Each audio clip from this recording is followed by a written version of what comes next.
हजारों सालों से एक भविष्यवाणी हमारे सामने है। जब पाप अपने चरम पर होगा तब भगवान विष्णु कल्कि के रूप में आएंगे। लेकिन रुकिए, क्या आपने कभी सोचा है कि एक नई इमारत बनाने से पहले पुरानी इमारत को गिरना पड़ता है? ठीक वैसे ही सतयुग की स्थापना से पहले कलयुग का विनाश अनिवार्य है। और शास्त्रों के अनुसार यह काम कल्कि अवतार नहीं बल्कि उनसे पहले आने वाली एक महाशक्ति करेगी। वो शक्ति जो समय और मृत्यु की स्वामी है, काल भैरव। क्या कल्कि से पहले काल भैरव का तांडव शुरू हो चुका है? क्या हमारे आसपास होने वाली घटनाएं उनके आने का संकेत है? इस वीडियो में हम उन गुप्त संकेतों को डिकोड करेंगे जो बताते हैं कि सफाई अभियान शुरू हो चुका है और शायद हम अंतिम चरण में प्रवेश कर चुके हैं। सनातन परंपरा में हर कोई कल्कि की बात करता है, भविष्य पुराण से लेकर आम चर्चाओं तक। यह विश्वास गहरा है कि अधर्म का नाश करने के लिए भगवान आएंगे। लेकिन इस पूरी कहानी में एक बहुत बड़ी कड़ी है जिसे हम अक्सर भूल जाते हैं। वह कड़ी है काल भैरव। प्रश्न बहुत सीधा है, क्या कचरे के ढेर पर महल खड़ा किया जा सकता है?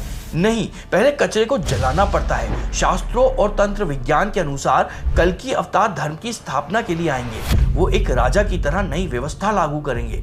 लेकिन राजा के आने से पहले अराजकता को खत्म करने, अपराधियों को दंड देने और भय का माहौल समाप्त करने के लिए कोतवाल आएंगे, यानी रक्षक आएंगे। आध्यात्मिक दृष्टि से काल भैरव वही काशी के कोतवाल है। यह माना जाता है कि कलयुग के अंतिम चरण में, जिसे घोर कलयुग कहते हैं, काल भैरव की शक्तियां कल्कि से पहले सक्रिय हो जाएंगी। वे मानवता के संचित पापों को तेजी से भस्म करेंगे ताकि नई सृष्टि के लिए आत्माएं शुद्ध हो सके। काल भैरव को केवल एक देवता मानना भूल हो जाएगी। वे एक ब्रह्मांडीय ऊर्जा है, कॉस्मिक एनर्जी है। उनके नाम में ही उनका परिचय है, काल यानी समय और मृत्यु।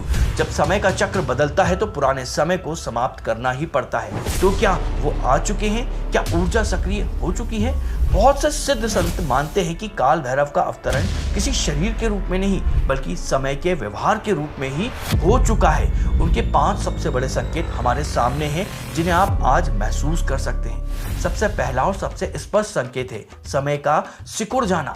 क्या आपने महसूस किया है कि पिछले कुछ सालों में समय कितनी तेजी से भाग रहा है? दिन, महीने, साल पलक झपकते ही गायब हो जाते हैं। शास्त्र साफ कहते हैं कि जब अंत समय निकट आता है तो काल अपनी गति बढ़ा देता है। घड़ी में 24 घंटे वही होते हैं लेकिन हमारा अनुभव सिकुड़ जाता है। यह इस बात का प्रमाण है कि काल भैरव ने समय चक्र को तेज कर दिया है ताकि कलयुग का अंत शीघ्र हो जाए। दूसरा संकेत, तत्काल कर्म फल। पहले कहा जाता था कि भगवान के घर में देर है, अंधेर नहीं, लेकिन अब देर खत्म हो चुकी है। काल भैरव दंड पानी है, उनके हाथ में दंड है। उनकी उपस्थिति का मतलब है कि अब पाप और पुण्य का हिसाब अगले जन्म में नहीं बल्कि इसी जन्म में और तुरंत होगा।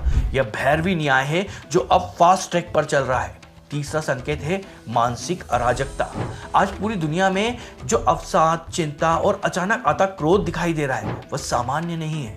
यह काल भैरव की उग्र ऊर्जा का प्रभाव है। यह ऊर्जा मनुष्य के भीतर छिपे अहंकार को झकझोर रही है। जो लोग सत्य के मार्ग पर चल रहे हैं उन्हें कुछ नहीं होगा, उनका मानसिक संतुलन कभी नहीं बिगड़ेगा। चौथा संकेत है नग्न सत्य का सामने आना। काल भैरव अज्ञान के अंधकार को काटते हैं। अब कुछ भी छिपा नहीं रह सकता है। सदियों से दबे हुए राज, बड़े बड़े संस्थानों के भ्रष्टाचार और पाखंडी चेहरे अचानक बेनकाब हो रहे हैं। यह सत्य का दौर है जहां झूठ के आवरण फट रहे हैं। पांचवा और सबसे गंभीर संकेत है आकस्मिक विनाश। महामारियां और युद्ध तो है ही, लेकिन जिस तरह अचानक मृत्यु का आंकड़ा बढ़ रहा है, जैसे हार्ट अटैक का आना या आकस्मिक दुर्घटना होना, यह बताता है कि मृत्यु की देवता इंतजार करने के मूड में बिल्कुल नहीं है। यह एक सामूहिक सफाई यानी मास क्लींजिंग की प्रक्रिया है।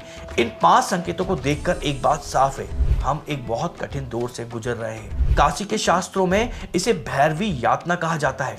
आखिर क्या है यह यातना और कल्कि अवतार से इसका क्या संबंध है? काशी में एक अवधारणा है जिसे भैरवी यातना कहते हैं। इसका अर्थ है कि मृत्यु से ठीक पहले जीवन के सारे पापों को बहुत कम समय में बहुत तीव्र कष्ट देकर जला दिया जाता है ताकि उसे मोक्ष मिल सके। आज पूरा विश्व जिन परिस्थितियों से गुजर रहा है वह इसी भैरवी यातना का संकेत है। मानवता एक ऐसे दौर में है जहां संघर्ष और चुनौतियां अपनी चरम सीमा पर हैं। ऐसा इसलिए नहीं है कि ईश्वर क्रूर है बल्कि इसलिए है क्योंकि कल्कि के आने से पहले शुद्धिकरण आवश्यक है।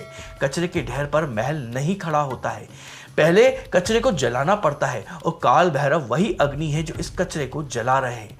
तो हमारे मूल प्रश्न का उत्तर क्या है? क्या कल्कि से पहले काल भैरव आएंगे? उत्तर है वो आ चुके हैं।